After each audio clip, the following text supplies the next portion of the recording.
Muy bien, Shalom, amigos, gusto de estar con ustedes otra vez aquí para comentar, en este caso, la parashá Hayei Sara, las vidas de Sara. Es tanto lo que pasa por mi cabeza, a pesar de que no tuve el tiempo para dedicar suficiente a lo que quería mirar de la parashá, pero son muchas las cosas que fluyen en la cabeza de uno cuando uno está en el proceso de mirar la Torá. Es tanto lo que contiene y cómo aterrizarlo, cómo, cómo traerlo, digamos, al punto de que nos haga sentido, que nos haga sentido a nuestro ser. ¿Ah? Porque la Torá es para eso, las escrituras son para eso, no para que, eh, perdón, eh, no para que, eh, no sé, digamos, nos vayamos en cosas bonitas, en cosas como simpáticas, sino en realidad la parashá es para que nos veamos la vida y nos veamos la vida en profundidad. Nos podamos entender por dónde vamos, vayamos mirando dónde va nuestra conciencia, dónde va nuestra realidad, dónde estamos conectando con nuestra vida en sí. Una de las cosas que los sabios dicen de esta parashá es que Sara vivía como una especie de doble vida. Y hay muchas formas de entender eso de la doble vida. No que fuera una persona que por un lado mostrara una careta y por otro lado tuviese otra. Es decir, esto que llamamos nosotros comúnmente hoy como, a ver, como máscaras, como tenemos una máscara o un personaje para presentarnos en un lado, presentarnos en otro, es decir, nos comportamos de una forma en el aspecto laboral, de una forma en el aspecto con la familia, etcétera, etcétera, y podemos mostrar distintas formas de nosotros. Muchas formas en realidad, ¿eh? Son como unas especies de disfraces que tenemos internos dentro y que vamos sacando de acuerdo a lo que va nuestra conciencia. Es la conciencia la que va haciéndonos sacar distintas facetas de nosotros. Entonces, cuando hablamos de la conciencia en sí, tiene que ver con lo que hoy está muy de moda decir, por ejemplo, es que no podemos ver nada más allá que lo que sube a nuestra conciencia. Es decir, cuando somos inconscientes a algo, es como cuando estamos buscando un artefacto, cualquier cosa que necesitamos en un momento para lo que sea. eh, si no estamos conscientes cómo es, cuál es la forma que tiene, si nos dieron un nombre que desconocemos de un artefacto que recién está apareciendo, qué sé yo, podemos estar sobre él, encima de él. Si hay otros más encima en el lugar en que estemos, claro, vamos a entender que es lo único que está ahí encima y es fácil. Pero si hay más cosas, no vamos a saber cuál es, porque nuestra conciencia lo desconoce. Nuestra conciencia lo desconoce en sí.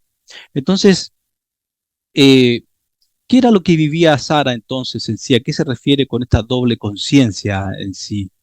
Que ella vivía lo que sentía profundamente en su ser. Y aquí vamos a ir entrando en varias cosas que quiero mencionar y retroceder un poquito también hasta conectar con la parasha que tenemos hoy día. Lo que nos está ocurriendo a nivel de la subida de conciencia que estamos teniendo como humanidad, que por un lado estamos teniendo una tremenda revelación como nunca en los tiempos, ¿eh? Nunca antes yo vi en mis años, no voy a decir mi edad, soy jovencito todavía, eh, pero nunca vi tal nivel de revelación disponible para todo el mundo. Nunca lo vi. Nunca vi esto que los sabios cabalistas estuvieran con tanta disposición de compartir. Y esto obviamente lo ha traído el Eterno, esto viene del cielo para nosotros, para todos, sin distinción de ningún tipo de persona. No hay gente especial para el Eterno. Eso ya lo hemos hablado y comentado en algún momento. Y nos estamos elevando en estados de conciencia porque vamos aprendiendo, porque los sabios están soltando muchas cosas, cosas que antes vivíamos en los primeros niveles de entendimiento de las escrituras, ¿eh? Me refiero al Pashat, el nivel literal, que es el nivel más conocido, el nivel de la historia, el nivel histórico, y no sacábamos más provecho que eso que está allí. Luego podíamos sacar un poquito más de conexión, qué sé yo, y pasábamos a nivel remes, pero nunca, rara vez uno escuchaba a alguien comentar desde el nivel Sod, desde la Kabbalah. Ahora esto está siendo cada vez más común, pero yo personalmente, y no es una crítica, sino es una autocrítica para todos, incluido para mí también, que creo que a veces nos estamos yendo demasiado elevados y estamos olvidando los detalles que nos enseña el texto literal en sí. Porque no hay un sod si no hay un payat, ni puede haber un payat si no hay un sod. Es decir, van absolutamente juntos. Entonces, eh, la sociedad que tenemos hoy día nosotros obedece y yo veo muchos reflejos de la sociedad que tenemos hoy en relación a lo que tenemos en las parashot. La parashat anterior, Vayera, terminamos cuando Abraham supera la gran prueba de fe, de emuná, que el Eterno le hace. Cuando le dice, quiero que tomes a tu hijo, tu único hijo, y lo lleves a tal lugar y lo sacrifiques. Allí tenemos varias cosas, ¿eh? Si bien es cierto en un nivel superior de entendimiento, hay una unificación y hay eh, a ver, digamos, una conexión de la sefirá de Gesed con Geburá, porque Abraham representa la sefirá de Gesed, del amor. Ya sabemos que ese era digamos, como el boom que tenía Abraham Avinu en su forma de ser, que era el hombre que siempre daba amor, que siempre estaba dando, siempre estaba compartiendo, era su mundo, era justamente lo que más fluía en él. ¿Ah? Dentro de Seir Anpin, lo que fluía dentro de Abraham era justamente esta sefirá, el amor. Pero ahora aquí en este pasaje que acabo de mencionar, que corresponde a la parashá anterior, para conectar con la parashá que tenemos para esta semana, Abraham justamente tiene que aplicar la sefirá que está enfrente del árbol de la vida. ¿Cuál es la sefirá que está enfrente? Es Geburá. Y no es casualidad aquí de que Isaac representara la sefirá de Geburá, porque Isaac era Geburá, él era el rigor. Y entonces aquí vemos a los dos patriarcas estos, que trajeron una enorme bendición al mundo entero, porque ya sabemos que Abraham es el padre de las tres grandes, digamos, religiones monoteístas en el mundo: el judaísmo, el islam y el cristianismo. Todos venimos de los lomos de Abraham, ¿eh? Los que he mencionado y también otros que vienen del Oriente, pero con su otra esposa que fue Ketura. Bueno, entonces aquí, ¿qué es lo que vemos en esto que estoy iniciando aquí? Vemos que Abraham, siendo amor puro, es probado en todo lo contrario que era su naturaleza. Su naturaleza era dar y ahora se le está diciendo, oye, tienes que actuar con el mayor rigor que puede actuar una persona y tienes que tomar a tu hijo y llevarlo a tal lugar y atarlo. Porque esa es la forma correcta de decirlo, no es sacrificio, sino la atadura de Isaac, la atadura de Isaac. Y allí nos habla esa palabra atadura de Isaac, de que lo que hizo Isaac, contrario también totalmente a su naturaleza, que era rigor, que como hemos explicado también en algún momento, Isaac no era un niñito de 8 años o de 10 años que lo podía tomar el papá y manejarlo como quisiera. No, Isaac tenía 27 años. Perdón, 37 años tenía Isaac, porque recordemos, es muy fácil sacar la cuenta, fíjense, Isaac fue traído al mundo, nació cuando Sara tenía 90 años y Sara muere ¿a qué edad? A los 127 años. Entonces ahí tenemos los 37 años de edad de Isaac que tenía al momento de la atadura. Entonces, ¿qué es lo que hace, si entendemos del punto de vista desde la atadura? Lo que está ocurriendo aquí es que la Geburá que tenía Isaac, él voluntariamente también se somete a ir en contra de lo que era su propia naturaleza, que era la severidad, el rigor de Geburá.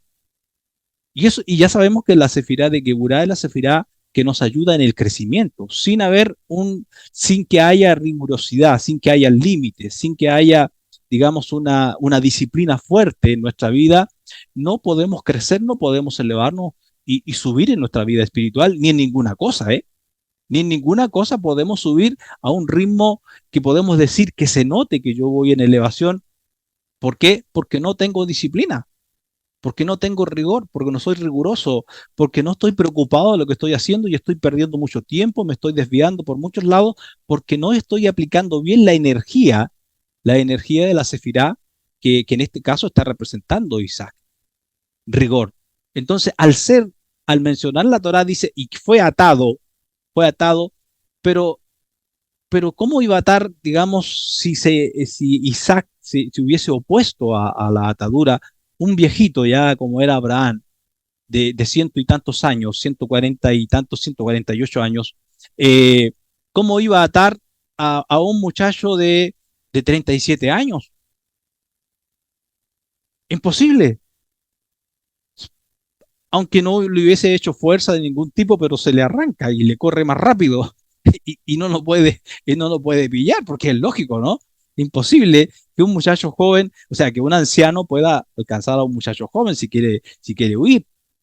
Entonces, Isaac, ¿qué es lo que hace? Automáticamente se ata a sí mismo y permite que su padre haga lo que la voz aquella le había hablado que hiciera.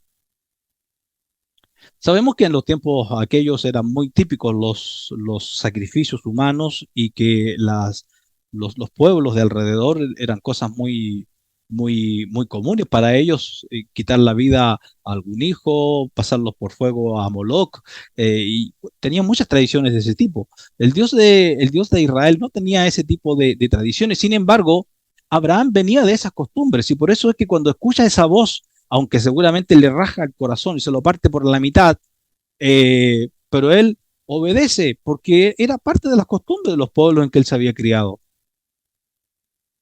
Podemos argumentar muchísimo y decir, Abraham, bueno, viene de haber, de los 3 años, dicen los sabios, 3, 4 años tuvo la primera revelación en que había un solo Dios, en que el universo este fue traído a la existencia por un solo Dios, etcétera, etcétera. Pero sin embargo, viene de pueblos que tenían aquellas costumbres. Entonces, lo que está ocurriendo aquí es que hay una conexión, digamos, se está provocando literalmente una copulación, podríamos decir aquí, de estas dos grandes sefirot, porque hemos dicho en alguna parasha anterior que el Eterno vio a Abraham en los tiempos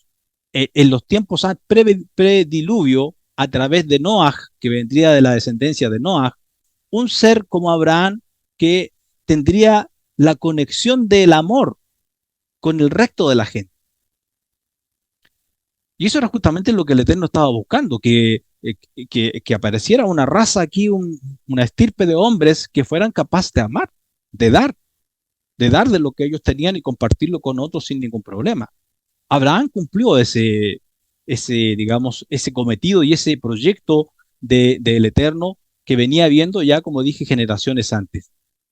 Pero tenía que haber esta unificación para traer toda la bendición que luego se viene en Seir Ampin, se viene en la siguiente sefirot del árbol de la vida, y para lograr la copulación, digamos, entre Seir Ampin y Malhut, y traer a la existencia un pueblo capaz de tener no solamente Abraham en este caso, esta capacidad de registrar a los demás, de amar a los demás y ser digamos, un pueblo sirviente a los demás con los dones y talentos que tenía. Porque Abraham era un tipo muy sabio. Abraham era un hombre que había alcanzado un nivel de conocimientos, de manifestación de cosas desde el mundo espiritual al mundo físico enorme, ¿eh? Enorme. Y esto se lo había transmitido a su hijo, como es normal transmitir este tipo de conocimientos a los hijos. Bueno, entonces aquí yo veo varias cosas. Veo, y aquí me salgo un poco del SOT que estaba hablando y ya me voy a ir a cosas como más simples, pero no menos importantes, ¿eh? Y aquí es donde quiero poner énfasis, en que a uno le llama mucho la atención el SOT y claro, uno empieza como a picar algo rico, algo delicioso, algo algo que para la mente de uno, pucha, como digo yo, le vuela la cabeza. Le vuela la cabeza porque qué maravilla, estoy aprendiendo cosas tan profundas en sí. Pero ¿qué pasa con las cosas simples? ¿Qué pasa, por ejemplo, con la actitud de Isaac que tiene aquí de negarse a sí mismo y obedecer a su padre? Vámonos por aquí un poquito y viendo la generación que estamos teniendo ahora. Tenemos una generación con tal abundancia de elementos para diversión, con tal abundancia de elementos para jugar, eh, abundancia en todo, ¿eh? Tenemos que reconocer que la humanidad que tenemos ahora, esa humanidad, es una humanidad muy distinta a la que había 500 años atrás, incluso no tanto tiempo atrás, 100 años atrás. La abundancia era enorme, enorme. Yo, por mis años, alcancé a vivir lo que hoy veo yo en las generaciones actuales con esta abundancia tan enorme, han perdido los padres y los hijos. Padres y hijos. No todos, felizmente no todos. Pero, ¿qué tenemos ahora? Tenemos unas generaciones en que los hijos le tienen miedo a los padres. O sea, perdón, los padres le tienen miedo a los hijos. Y en los tiempos en que yo era muchacho, nosotros teníamos un temor, una reverencia a los padres. No teníamos grandes cosas, bueno, todo depende del estatus de cada familia, pero éramos felices con los padres. Y los padres eran para uno un ser que nosotros reverenciábamos, papá, mamá, la palabra de papá se hacía cumplir en casa, la de mamá igual, los adultos, etcétera, etcétera. Pero ¿qué está pasando ahora con las generaciones actuales? Entonces, y aquí donde digo yo, tenemos que tener cuidado nosotros con, eh, con que nos vayamos a la elevación intelectual, a la elevación del conocimiento muy elevado y olvidemos el payat y olvidemos las cosas simples de la vida que son extremadamente importantes. Porque ¿qué tenemos hoy? Tenemos familias mal constituidas, hijos, hijos que no obedecen a los padres, hijos que no se llenan con nada. Eh, Hay un juez que yo puse hace un tiempo atrás en mi Facebook que encontré un video muy bueno de un juez español que dice, entre el título que decía el video, cómo formar un auténtico delincuente en su casa. Y entre las cosas que decía, no lo mande a hacer nada, menos intente obligarlo a hacer algo. No vaya a sentirse que bueno, que tiene que hacer algún esfuerzo. Dele todo, no deje que él se sacrifique en nada. Bueno, y un montón de cosas más.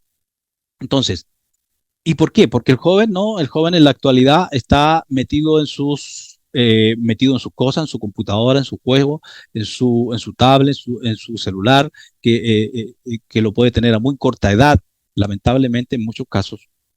Y entonces, ¿quién nos está educando a los hijos ahora? Nos está educando un televisor, nos está educando un montón de programas en Facebook, un montón de programas en YouTube. Bueno, porque hay libertad para todo eso. Y como el sistema sabe cómo manejar la mente humana, está dividiendo las familias, está quitando los valores familiares en sí. Entonces, si pareciera, pero dicen ellos, pero yo sé jugar, pero yo sé esto. Entonces, cuando ven con una persona de cierta edad y preguntan cómo era un teléfono en los tiempos antiguos, usted le muestra un teléfono a un niño actual de los teléfonos antiguos que habían, esos que se marcaba con la rueda, con esas cosas, pero con esta cosa ustedes hablaban. ¿Cómo es que usaban estas cosas? Y si uno les habla que el televisor que uno vio cuando niño era blanco y negro, dice, pero ¿cómo podía ser que un televisor era blanco y negro? Porque a ellos no les cabe en la cabeza ahora. ¿Por qué? Porque van tan elevados intelectualmente, tan elevados que no son capaces de registrar lo que está ocurriendo ahora aquí.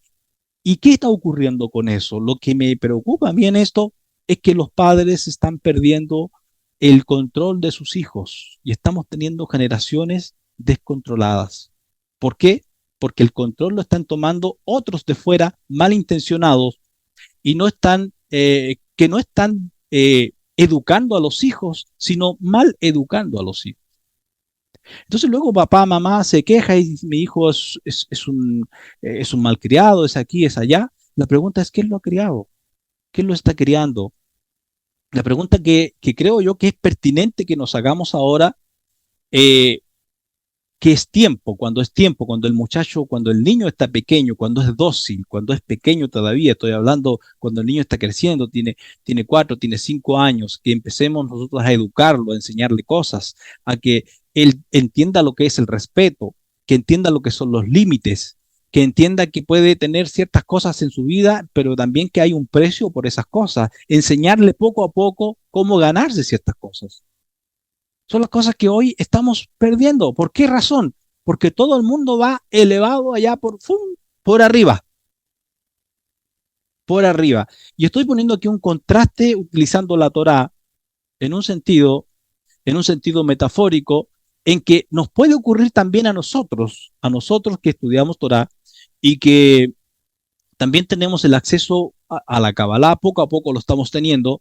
Entonces podemos estar tan elevados en el conocimiento, en el entendimiento del Sod, y ir creciendo, y nos vamos con gematría, y nos vamos con esto, y tomamos una palabra, y tomamos una frase, y la vamos desmenuzando, y vamos sacando tantas cosas eh, de lo que la vida nos está dando, que lo que ocurre es que nos vamos perdiendo de cosas que, como dije inicialmente, parecen simples, pero que son extremadamente importantes. Aquí vemos a Isaac, Isaac que obedece a su padre ciegamente, sabiendo lo que iba a ir, ¿eh? Hay midrash que dicen eh, que su hermano Ismael le había hablado y le decía que él era, que él tenía que ser más valiente, que no sé qué, que no sé cuánto. Entonces, y este lo había convencido de que si tenía que hacer una cosa así, un sacrificio como ese, tenía que hacerlo. Bueno, cuando vino Abraham y le dijo, mira, me habló Dios y me dijo tal cosa, entonces él estaba predispuesto. Como haya sido, da igual. La cosa es que tuvo la disposición de y tuvo la grandeza de ser un hombre con toda la fuerza y de ponerse a disposición de su padre que ya era un anciano. ¿Se han preguntado ustedes, fíjense lo que voy a decir aquí, se han preguntado ustedes si los hijos que estamos criando, cuando nosotros seamos ancianos, tengamos 80 años, cómo nos van a mirar a nosotros? ¿Será que cuando nuestro hijo tenga 35 años y le digamos, mira, ¿sabes qué? Si tiene varios hijos, usted, quiero que todos estén el próximo Shabbat, por ejemplo, o un día domingo, o un día en particular, quiero que todos estén en casa porque quiero que comamos juntos. Y resulta que llega el día y no llega ninguno, y cada uno se excusa. Y es que no, que papá, que no, que aquí, que allá, bla, bla, bla, bla, y al final no llega ninguno. ¿Será que no puede ocurrir una cosa como esa? Si no tenemos el control, y hablo en el control en el sentido positivo, porque control igual es una palabra que es un poco quimérica, es decir, es un poco ilusoria, pero hay un tipo de control del que yo sé que ustedes me están entendiendo, que es el control que el hijo sabe que papá es papá y mamá es mamá, y que papá tiene que ser obedecido y que mamá tiene que ser obedecida. Y si el niño aprende a obedecer a mamá y aprende a obedecer a papá también y a respetarlos, va a aprender a respetar a los maestros en el colegio, va a aprender a respetar a sus compañeros en el trabajo y a todo el mundo. Y va a respetar los animales, y va a respetar la flora, y va a respetar el ambiente, y va a respetar el mar, y va a respetar todas las cosas. ¿Por qué? Porque se le ha enseñado límites. Se le ha enseñado a valorar las cosas. Entonces un día papá va a decir, o mamá, hijo, tal día quiero que todos vengan acá porque tengo algo especial para que comamos juntos, o para que pasemos un rato juntos. Los hijos van a querer estar allá y van a querer estar de buena manera, pero cuando papá y mamá pierden este, digamos, a ver, pierden esta oportunidad porque no, porque no supieron disciplinar a sus hijos, porque se fueron, digamos, en las cosas que para ellos en el momento determinado eran tan importantes y tan grandes y tan extraordinarias, y dejaron lo que parecía simple, decirle al niño simplemente, no es no, hijo. Si dije yo que no, es no. Entonces el niño sabe cuando pesa a papá y mamá, que cuando mamá dice no, pero él la sigue, la sigue, la sigue, sabe que la da vuelta. O papá dijo que no, pero él sigue y sigue, lo da vuelta. ¿Qué es lo que sabe el hijo de papá? No, papá no es de palabra, mamá no es de palabra. ¿Cuál será la reproducción de ese hijo entre sus hijos que tenga después? La misma historia y peor. La misma historia y peor. Entonces hoy nos encontramos en una generación donde los hijos no son los que tienen un temor reverente a los padres, sino los padres tienen miedo a los hijos. Y yo lo digo esto, lo digo con cosas que yo he visto con mis propios ojos, porque yo fui maestro en escuela por 14 años y me tocó muchas veces llamar a algún apoderado para hablar con él y conversar sobre la conducta de su hijo negativa en la sala de clase.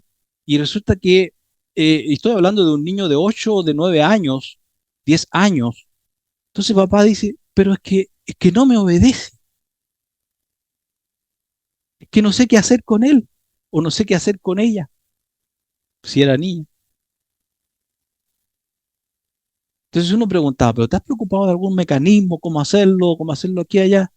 Bueno, es que a veces no tengo tiempo, que el trabajo, que siempre excusas. Y luego tenemos la sociedad con tantas cosas ahora que es una pena y es una tristeza. La idea es que no nos pasen estas cosas a nosotros, es que que no porque vayamos en un estado de crecimiento y desarrollo elevado y grande, digamos, entrando, no olvidemos, lo que quiero decir aquí, no que vayamos por el SOD, vayamos por el nivel más profundo de entendimiento, nos olvidemos del pasado. Nos olvidemos de las cosas simples, de las cosas sencillas. ¿Qué pasa con a nivel de parejas, a nivel de matrimonio? El matrimonio pareciera así como va la cosa que va a desaparecer. ¿Y por qué nos pasa esto? Porque nos hemos olvidado muchas cosas, ¿eh? Nos estamos olvidando de demasiadas cosas que son vitales, importantes para nosotros como sociedades, como personas en sí. Podemos decir es que el mundo está mutando. Sí, claro, está mutando y están cambiando muchas cosas. Es verdad, pero creo que hay valores que no pueden mutar. Porque si mutan esos valores, ¿qué esperamos? Nos espera un caos, ¿eh? En ese sentido. Si dejamos que los niños hagan lo que quieran en casa, porque estamos buscando la libertad y no tiene que haber ningún tipo de límite en nada, olvídese usted lo que va a suceder con sus hijos. Porque traemos dentro de nosotros, traemos la naturaleza del bien y del mal. Traemos el Yetzer Hará, es decir, la formación al mal, como también traemos la formación al bien. Si el niño, si el muchacho crece sin ningún tipo de disciplina, sin ningún tipo de dirección, no va a alcanzar, y supónganse que, bueno, le guste el desorden y le guste cada vez y cada vez más, va a seguir por ese camino hasta grande y luego va a criar a sus hijos de la misma forma. Me anoté unas cosas aquí que dijo Rabbi Yohanan. Rabbi Yohanan, uno de los escritores del Talmud. Y dijo, hay seis virtudes que son de gran reconocimiento y gran mérito para cualquier persona que las practique, relacionadas ya con las parashá que estamos trabajando. Número uno, la hospitalidad. Esto tenía Abraham, ¿no? Abraham era hospitalario. Y quién? Cualquiera. Cualquiera que viniera. Es algo que trae mucha bendición en todos los aspectos de la vida de una persona cuando se es hospitalario.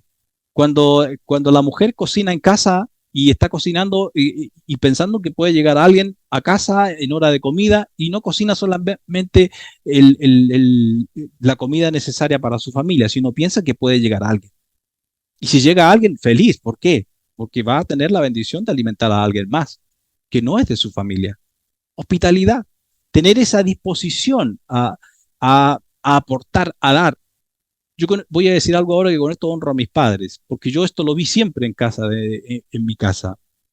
Papá llegaba a mi casa con una persona que se encontraba por la calle que nunca la había visto. Y llegaba con ella a almorzar y ahí se sentaba a la mesa esa persona. Mi mamá jamás puso ningún problema por eso, todo bien. Una persona a veces no bien ordenada por gente desconocida, y mi papá se encontraba por ahí y los invitaba a almorzar o a la cena. Y entonces yo recuerdo una cosa, mi mamá siempre cocinaba más de lo que era para la familia. Hospitalidad, tener ese amor por el que anda por ahí. ¿Habrá comido esa persona? ¿Habrá comido esa persona que está por la calle, por ahí, de esas personas, ¿no? Que no tienen casa? ¿Habrá comido? Y si yo tengo, ¿por qué no le comparto? Sabrán, era eso lo que pasaba, ¿eh? Pasaba la gente por frente de su tienda y seguramente esas cosas eran las que pensaba. Porque podemos pensar también lo que dicen los sabios, ¿no? Que Abraham quería enseñarle el monoteísmo. Sí, también. Pero Abraham pensaba más en el estómago de la gente, en el cansancio de sus pies, en el cansancio de los pies y en el calor que estaban y cómo iban pasando y sus bolsos que llevaban y sus asnos y sus cosas. Porque eso era lo que veía él allí. Claro, dentro de eso aprovechaba de hablarle de lo que él creía y de cómo él veía la vida. Pero inicialmente él, ¿qué es lo que llamaba la atención de él? Lo primero que está a la vista, ¿qué es lo que es? El payat. El payat habrá comido a esta persona, llevará calor, le dolerán sus pies. Hospitalidad. Segundo, visitar a los enfermos. Visitar a los enfermos.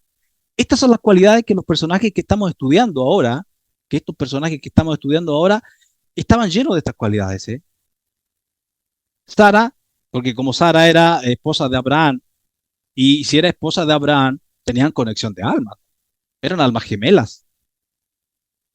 Entonces tenían las mismas cosas en sí. Cuando llegaron los tres varones, estos que llegaron a anunciar, que anunciaron que nacería Isaac, otro que iba a sanar a Abraham y el otro que iba a destruir Sodoma, Gomorra, Adma y Seboín, llegaron estos que están allí. Abraham le dice a Sara, le dice, mira, prepárate unas porciones de harina y cose tortillas bajo el rescoldo, que son deliciosas de basada. Eh, Sara estaba ahí dispuesta enseguida. O sea, dos personas iguales. Estamos hablando de personajes, seres realmente extraordinarios, aquí en lo que estamos viendo en estos personajes. Veámoslos a ellos en estas cosas simples que estoy diciendo.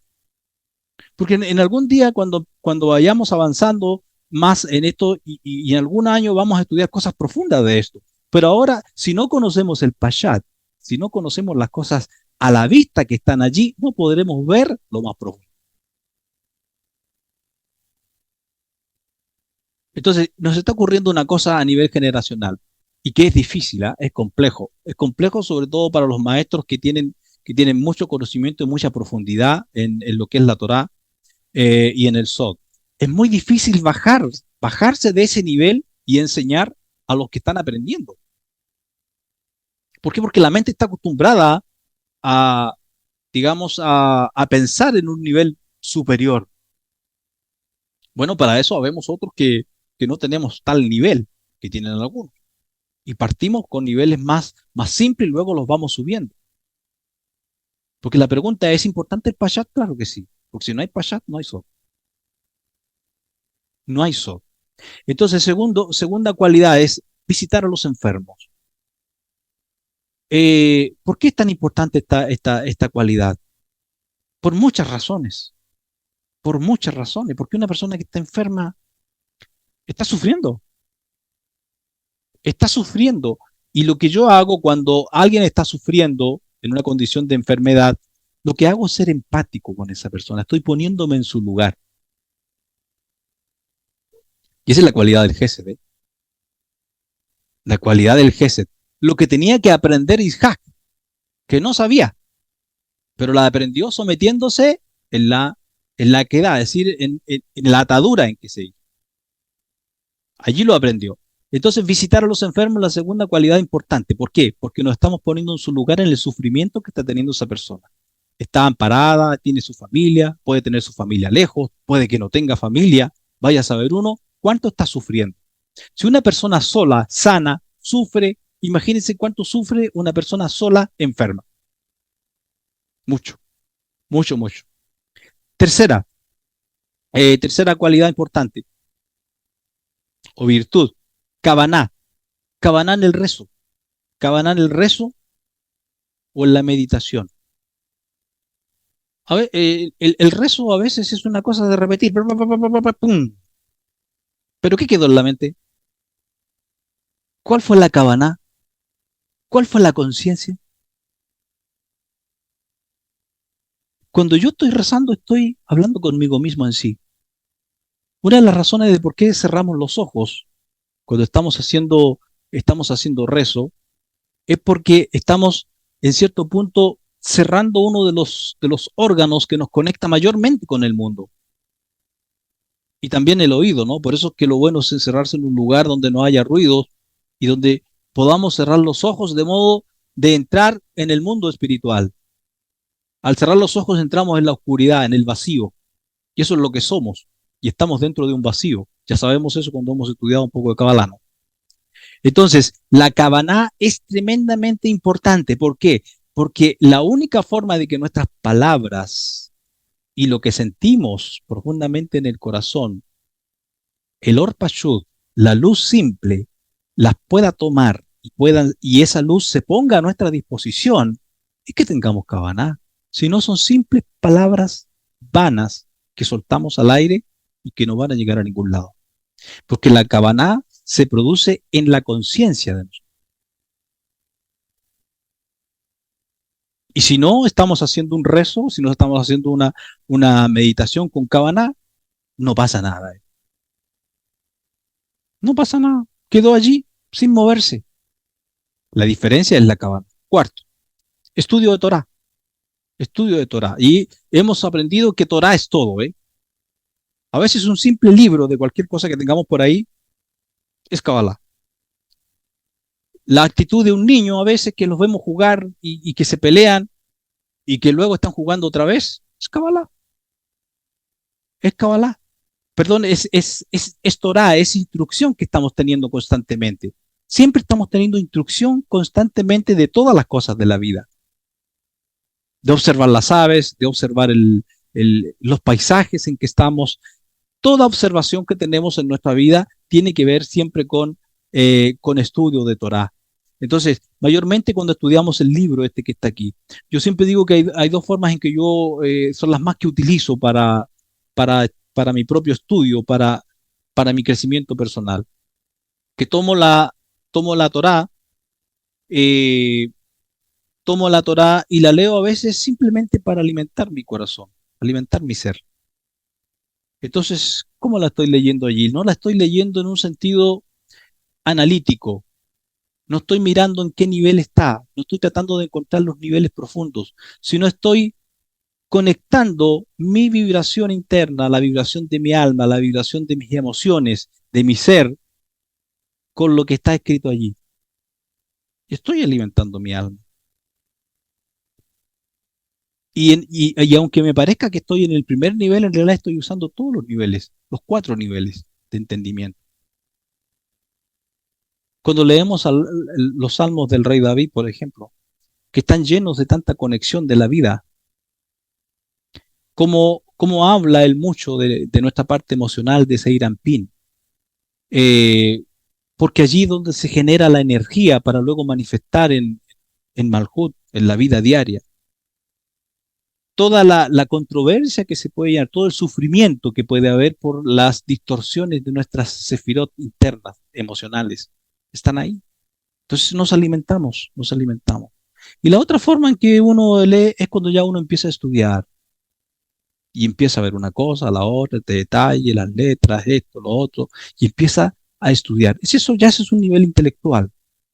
Ahí estamos entrando ya en el drash y en el sod. Entonces, es importante el estudio de la Torah. Siempre es importante. Y aquí vamos a lo que me había adelantado a hablar un poco. La educación de los hijos. La instrucción, dos cosas. Instrucción y educación de los hijos. Instrucción y educación de los hijos. Nuestros hijos no van a salir buenas personas simplemente porque sean hijos nuestros, ¿eh? Que es la idea loca que tienen algunas personas. No, es que este es mi hijo, mi campeón, es mi hija, es mi rey, es mi princesa. Es mi princesa. Y cuando educa al hijo, y cuando educa a la hija, cuando educa al campeón y cuando educa a la princesa. El campeón debe saber sentarse a la mesa, la princesa sentarse a la mesa, debe saber decir cosas muy simples como permiso, muchas gracias, por favor.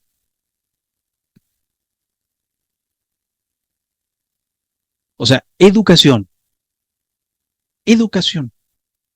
Un pueblo grande, una familia grande, no se ve por el dinero que tenga, por la posición social que tenga, sino por la educación y por la formación que tengan todos los miembros de esa familia.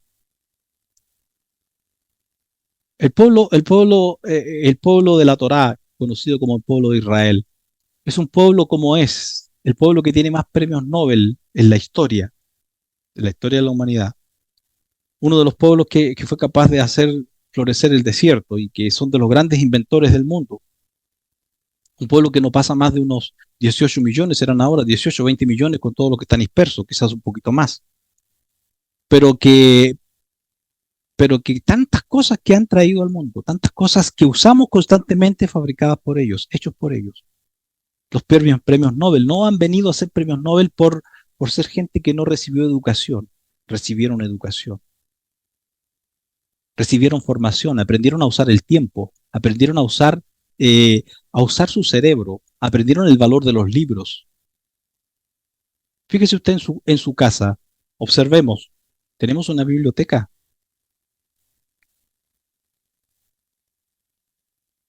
grande o pequeña, si la podemos ir haciendo crecer, mejor, pero que nuestros hijos nos vean estudiando y que de vez en cuando tomemos un libro y les leamos alguna historia y les leamos alguna cosa interesante a los niños y que dejarlos que ellos pregunten y que se interesen por las cosas. Entonces todo eso es ¿qué? Educación, es formación, instrucción. Si lo vemos a nuestro hijo haciendo algo y lo está haciendo mal, tomémonos el tiempo, levantémonos de donde estemos y enseñemos. Hijo, esto es así, mira, esta herramienta es para esto, se usa para esto, de esta forma, de esta manera. Estamos engrandeciendo, estamos creciendo. Instrucción y educación de los hijos. Y la última, la número 6, es tener la virtud de juzgar al compañero, es decir, a quien sea, en el fondo a quien sea, siempre con indulgencia, nunca para condenar. O sea, ser siempre, en lugar de condenadores, redentivos.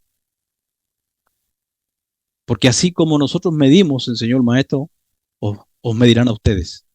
Con la medida que tú midas, te medirán a ti. Entonces, Sara, ahora vamos a comentar un poquillo ya. Todo lo que he estado comentando está relacionado, ¿ve? No estoy, no estoy yéndome por las ramas aquí, todo está relacionado con los personajes que estamos viendo aquí. Abraham, Isaac, Sara. Vemos ahora que Sara, eh, la muerte de Sara. ¿Qué pasó aquí? ¿Por qué murió esta pobre mujer siendo tan extraordinaria? Bueno, aquí vamos a ver si tratamos de explicar un poco y comprender un poco lo que pasa con ella. Hay varios detalles en el inicio, pero ya el tiempo se nos ha ido bastante. Sara fallece ahora. Pero en los últimos capítulos que estábamos comentando ahora fue cuando Abraham se llevó a Isaac para la atadura. Y claro, no le dijo eso a Sara, no le dijo, mira, ¿sabes qué? Voy a ir a atar al muchacho y ya sabemos lo demás, porque le arma el berrinche enorme. Eh, Sara y no lo deja, es lo más probable, ¿no? Entonces estaban de acuerdo los dos con Isaac. Dice que Isaac llevaba la leña y Abraham llevaba el fuego. Fíjense ahí en esos detalles, ¿eh? Esos detalles que hay soda ahí. ¿Por qué? Porque Abraham, ¿qué llevaba? El fuego para quemar. Y Abraham era puro amor. Y llevaba el fuego para quemar a quién. ¿Y Isaac qué llevaba? La leña. La leña para que lo quemaran a él. O sea, toda la, todo era una especie eh, de auto, eh, a ver, de auto amarrarse, literalmente, de auto atarse. Porque era la última prueba que Abraham había de tener para ser elevado al punto de ser conocido después como el padre de la emuná. Bueno, Sara, ocurre todo esto, ella se entera, algunos dicen que el Satán le dijo a, a Sara de que Abraham había ido a hacer aquello. Bueno, otros dicen que como cuando ella sabe que Abraham había ido a sacrificar a Isaac, que ya sabemos que el Eterno no permitió aquello, ella, como era una sádic, como era una mujer justa, y como los sadiquín tienen la capacidad de elegir el momento en que quieren morir y luego reencarnar eh, antes de los 11 meses o 12 meses, que es lo que dura el proceso que pueda necesitar de algún tipo de corrección en el otro lado, pero ellos pueden reencarnar antes de ese tiempo. Entonces ella decidió morir, porque ¿cómo iba a resistir después que le digan o ver el cuerpo de su hijo? Algo así, por ahí voy interpretando. Bueno, el caso es que Sara muere, que Sara muere. Algunos dicen también que fue que murió por un ataque cardíaco de la impresión, y esa fue la forma que ella eligió morir en el momento aquí. Como haya sido lo que pasó, como haya sido, fue algo realmente muy grande y terrible para esta madre saber que su hijo había de estar, digamos, en esta situación. Ahora, lo que tenemos aquí, unos detalles, que Abraham, el texto da a entender de que Abraham cuando ya tenía su muerte allí y quiso hacer, digamos, todo el servicio fúnebre y todo eso, Abraham dice que lloró poco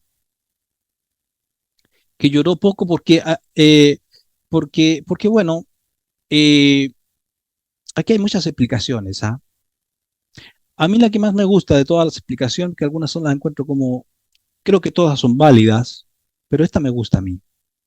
Creo que Abraham lloró poco porque era tan elevado en su conocimiento y su conciencia con el mundo superior, que sabía que solamente ella iba a estar físicamente desconectada de él, pero nunca almáticamente. Todos los que hemos vivido la muerte de un ser querido tan grande como por ejemplo papá o mamá o un hermano, y al momento en que ellos fallecieron teníamos ya un estado de conciencia elevado, eh, sufrimos obviamente, hay un momento que sufrimos y nos duele mucho, pero por otro lado hay una energía más fuerte que nos hace entender y comprender que la conexión con ellos nunca la perdimos, en ningún instante. Bueno, esa para mí es la explicación que más me gusta de que Abraham tenía una elevación tan grande que su conexión con la que había sido su mujer, su gemela, en este mundo nunca la perdió, por lo tanto su lloro no fue un lloro grande en sí. Y ocurre algo aquí que si ustedes se fijan, no está Isaac en el proceso este aquí, cuando Abraham estaba para comprar la cueva de Macpelá, que según la tradición es la entrada al paraíso. No aparece Isaac aquí cuando está Abraham eh, haciendo la transacción y para comprar la cueva esta, comprar el territorio ese y quedarse con él. El Midrash dice que Abraham en un momento determinado se le había arrancado un cordero o una chiva, no sé, y se le había metido en la cueva ahí. Y cuando Abraham entró al lugar sintió el aroma del paraíso. Sintió el aroma del paraíso y supo que ese era la entrada, digamos, terrestre o dimensional al mundo del paraíso, que sabemos que es una dimensión oculta a nuestros ojos y que es muy probable que así sea, que esa sea una entrada, un portal abierto. Entonces Abraham sabía aquello. Por eso es que no aceptó eh, que se la dieran porque le habían dicho los demás que estaban allí, los dueños del lugar, la puedes tomar, tú eres príncipe de Elohim entre nosotros, así que puedes tomar eso y no hay ningún problema. Pero él dijo, no, quiero pagar, quiero pagar. Hay otras cosas más entre medio ahí con respecto al pago eh, que le cobraron, que era lo que valía. Hay relaciones muy interesantes allí, pero creo que no van al caso y el tiempo se nos ha ido rápidamente. El tema es que Abraham compra esa cueva, y allí son enterrados y están enterrados todos los patriarcas. Y también está enterrado allí Adán y Jabá en ese lugar. Eh, y lo último que quiero comentar aquí es un poquillo, solo un poquillo, es que Abraham, después de aquellos hechos, procura encontrar una esposa para Isaac. Isaac ya tenía 40 años, habían pasado 7 años, o sea, 3 años de la muerte de Sara, y le dice a su mayordomo que tenía, que era un tipo muy especial en realidad, un gran hombre, clarísimo, que vaya a su tierra y a su parentela y de allá traiga una muchacha para casarse con Isaac. Aquí hay muchas enseñanzas también, ¿eh? Y no tenemos que irnos al sol para recibir enseñanzas muy positivas en el momento de la elección de una pareja. ¿Qué cosa es la que necesita Abraham aquí? Y es tanta la necesidad importante para Abraham que le dice a su sirviente, pon tu mano bajo mi muslo, sale aquí en la traducción, pero o sea, en realidad lo que está queriendo decir, pon tu mano cerca de mi Brit Milá, cerca de mi circuncisión. Literalmente mi mano cerca del pacto de la circuncisión. O sea, pon tu mano allí y por el pacto que tenemos con el Eterno, me vas a jurar que no tomarás hija de las que están por aquí, sino que irás a tal lugar y ya traerás una hija para mi hijo Isaac. Entonces allí vemos que para Abraham era extremadamente importante que no cualquier mujer podía ser la esposa de su hijo Isaac, sino una que viniera de una estirpe y de una genealogía también compatible con la que era él, con la que era Abraham mismo y con la que era el hijo de los pactos, ¿eh? El heredero de los pactos, en este caso, que era Isaac. Entonces irás a tal lugar, le dice, y de allá me traerás. Le traerás una esposa a mí. Entonces Eliezer replica y dice, ¿y qué pasa? Dice, si llego allá y la muchacha que yo encuentre dice, no quiera venir, entonces serás libre del juramento que estás haciendo conmigo aquí. Pero el Eterno enviará su mensajero, su malach, su ángel, y hará que tu viaje sea próspero. Se va el sirviente, llega a un lugar del pozo, donde era costumbre que fueran las mujeres y las personas a buscar agua o a brevar sus ganados. Y fíjense lo que ocurre aquí. Por eso yo digo que es tan hermoso el payá también del texto, tan bonito que no se lo pueden perder. No se pueden perder estas cosas. Entonces, ¿qué hace el sirviente? Hace una tefilá al Eterno y dice, te ruego que la primera niña que llegue aquí, la primera muchacha, a la que yo le diga, mira, toma tu cántaro, bájalo al agua, toma agua del pozo y dame de beber. Y que ella tenga la voluntad también de darle a beber a mis camellos. Que esa sea la muchacha. Termina de hablar y espera ahí cuando de repente aparece una muchachita. Tenía 3 años, 3 años, Rivka, 3 años. Y aparece y él le dice, tal cual como había dicho, baja tu cántaro por favor y dame de beber. Y ella le dice, con mucho gusto, no solo para ti, sino también daré para tus camellos. Y el hombre ahí asombrado, porque estaba ocurriendo tal como había pedido. Pero aquí ojo, no crean ustedes que al momento que Isaac la tomó como mujer a los 3 años. No, no, no. Pasaron, pasaron, a ver, 3 años, 18, pasaron 15 años. Pasaron 15 años cuando Isaac la tomó como mujer. Así que no crean ustedes que fue de esas cosas locas que hay por ahí en otro lugar. No, no, no. Así que nadie se asuste y diga, oh, pero, ¿cómo puede ser eso? Porque Isaac ya tenía 40 años. Entonces, bueno, pero aquí está ocurriendo lo que quiero que notemos es por qué Abraham insistía en que no podía ser cualquier mujer, por las costumbres.